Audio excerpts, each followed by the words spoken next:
How are you guys doing? Well, this is the second video on the SEIKO 5 reference SNKG13J1, and there was some more things I'd like to add about this watch. The movement is a caliber 7S26 automatic. It does not have hand winding, and it does not have hacking. And hacking just is like when you have a quartz watch and you pull out the crown and the minute second stops. Well, that's like hacking, right? But this movement does not have that hacking.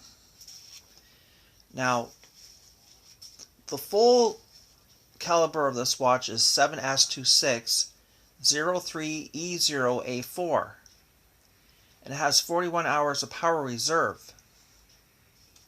And that's pretty good for a movement like that, I think. And just out of interest, I'd like to tell you guys that the operational temperature of this watch is -10 to +60 degrees Celsius, which is 14 to 140 degrees Fahrenheit. And that's a pretty good operational temperature for an automatic movement, in my opinion. And the 7S26 movement came out in 1996. But you think about a movement that would go into a diver's watch. It would have to have a good operational temperature because you're out in the hot air as a diver, and then you jump into the cold, cooler water, and going down into the water, well, that would be quite a temperature change. And if you're up in the, like on the surface, it could be a very hot day. It could be like 80 degrees Fahrenheit, way past 20 degrees Celsius. But once you get down into the water, and if it's quite deep, it could get quite a bit cooler. So you'd want to have a movement that would be able to handle temperature changes and have a wide operational temperature. And I understand that modern day divers do not use divers' watches so much, but they use instruments.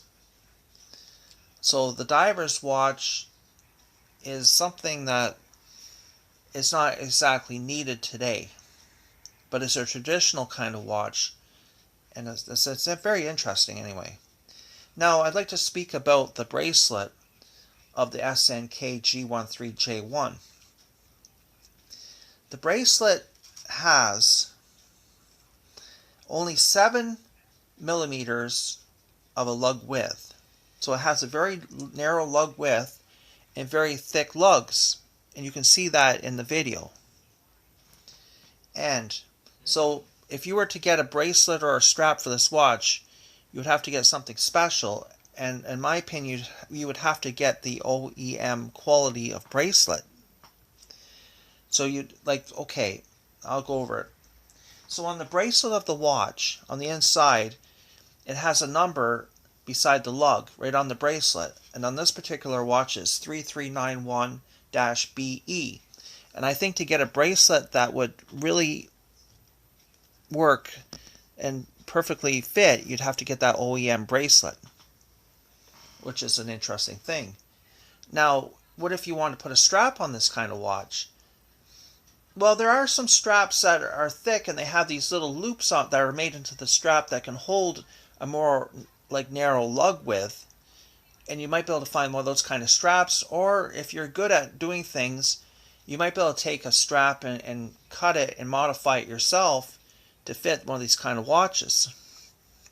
So you would cut it similar to what the present strap is, like bracelet and strap combination is like, and you try to fit it. That's if you're handy at doing this kind of stuff, in my opinion, that you'd have to do. So as far as like bracelets and straps, this is an unusual combination. And I believe it was it was one of the Oris watches that has a combination of lug width and bracelet style like this too. And it's just an interesting thing to know.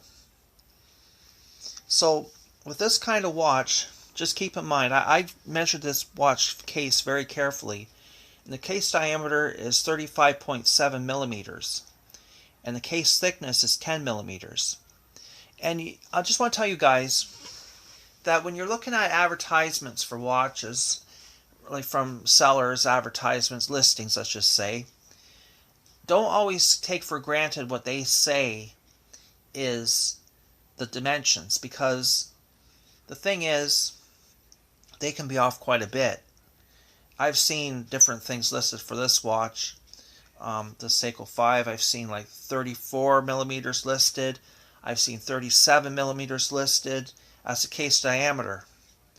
And when I measured it myself, very carefully with a calibrated caliper, right down perfectly, it measured at 35.7 millimeters.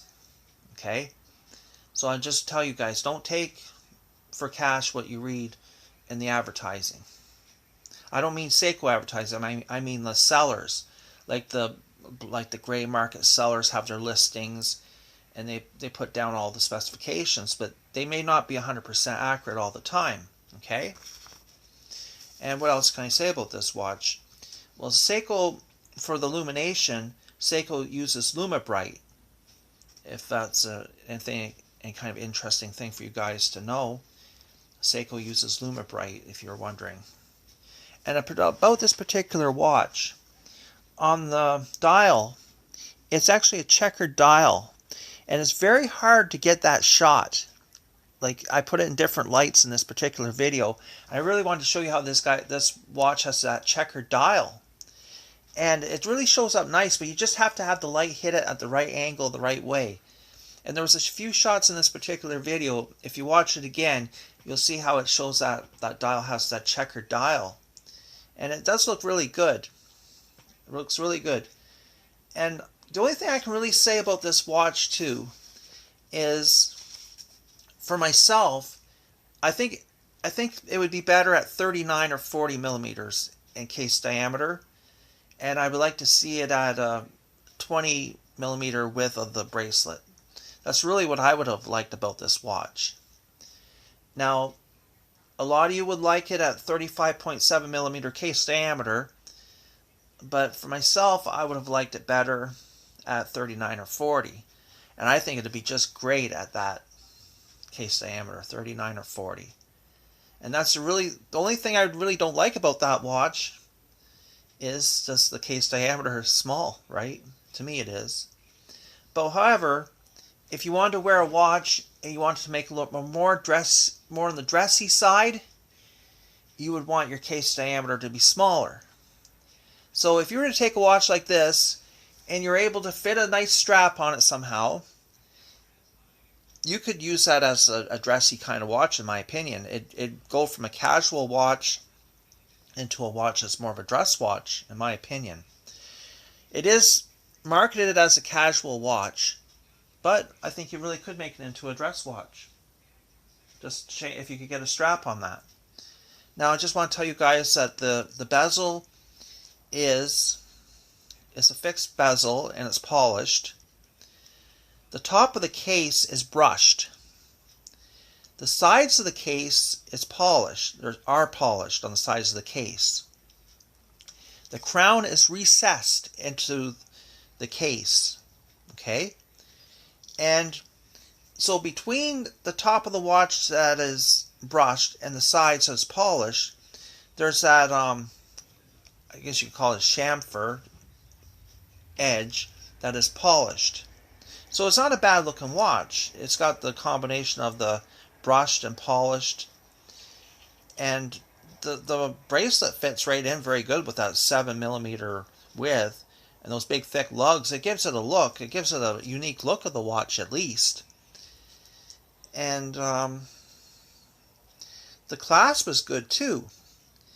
The clasp on the inner clasp is nice and polished too, and it's stainless steel.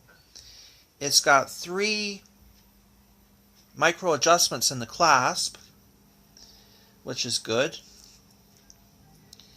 And overall, it's a very nice watch. I can't really say anything bad about it except for its size. The only thing really bad is its size, and another thing is that it just won't fit every kind of bracelet or strap because of that very narrow lug to lug. But still, with those big thick lugs, it gives it kind of a different look. It gives a strong look too, in my opinion. It makes it look strong in the case. It might add a little bit of weight to it too. But where the pins are, the lug pins where they go into the strap, they're drilled in, which is very cool. Because very expensive watches have that, like some older Rolexes and stuff have those drilled lugs.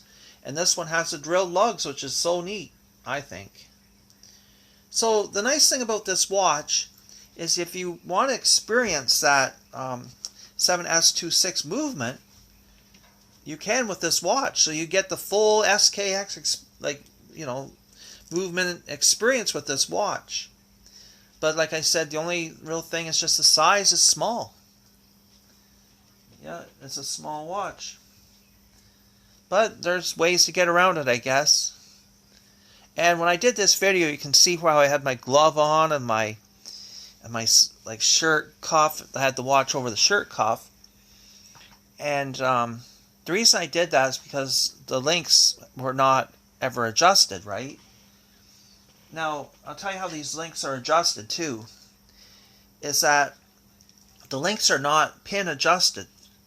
They're actually adjusted with these little tabs. These little metal tabs are like little squares that you have to push out. And that takes the place of a pin. So they're not pin adjusting, right? Not pin adjusting bracelets. They're those little square tabs that come out. And you have to push them out. So I want to tell you guys about that. And you know, I think SEIKO, when they made these watches and sold these watches, I think they could have come out with a version with a solid link bracelet. I don't think that would have been really a problem to have one. I think that would have been a nice option, really. Because there's some people that don't like folded link bracelets. And you see that all the time. You hear about it all the time. They don't like them. They find that they're not comfortable. Some people find that they grab their arm hairs and pull them. So I think a solid link bracelet would have been a great option with these watches. And as far as the watch quality, like I've had this watch right under the loop and looked at it, and really it's really nicely made. Like there's no complaints about really the quality of the watch for the price. And I've looked at it right at the loop, and it's very nicely made. Like the details are very nice and fine and everything. So that's about it, you guys. I just wanted to give you some additional information about this watch. And I did the first part of this little series of 2 parts, and this is the second part. I just wanted to include all the information I didn't say in the first video, and just show you some more angled shots of the watch in natural light. And so I hope you guys liked the video. And so thank you for your time, you guys, and we'll talk again.